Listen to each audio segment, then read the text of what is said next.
Okay, in our last video, we have learned about the difference between Islamic jihad and the violence found in the Bible. So in addition to the teachings of the Quran, Muslims also follow the Hadith, apparently inspired the record of Muhammad's word and action. So welcome guys to my channel. If you're new here, please do subscribe and share with your fellow being.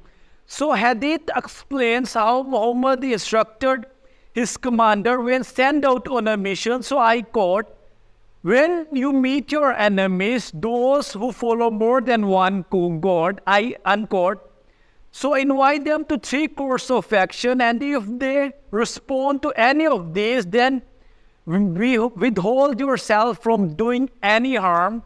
Therefore, invite them to accept Islam, and if they respond to you, accept it from them and stop fighting against them." So, if they refuse to accept Islam, demand from them the jizya, which means tax, and if they agree to pay, accept it from them and hold of your hand, and if they refuse to pay, then seek Allah's help.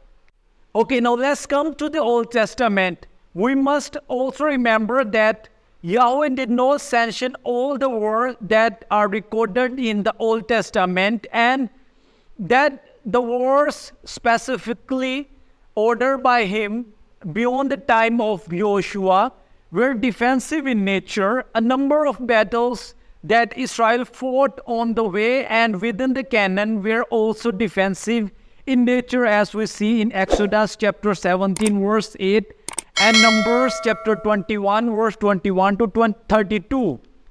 Okay, the most difficult question, which also pointed out most of the Muslims points out, so it has to do with God's command to kill all of the Canaanites, including women and children, as we see in Joshua chapter 6:21. In response to that we can point out, while the Bible records such a command was given, it may, well, in some cases, no women or children actually were killed. Most of the times, battles in Canaan would probably have involved soldiers, and given the chance, women and children would likely to have run away, as Jeremiah chapter 4 indicates. Okay, in reflection, there is a radical difference between the violence in the Old Testament and Islamic jihad. First, the violence recommended by God in the Old Testament was intended for a particular time and limited to a particular people group, and the conquest of Canaan had a clear limits geographically and historically, making it very different from the continuing Islamic command regarding jihad. The conquest of Canaan set no model to continue the warfare beyond what God had commanded.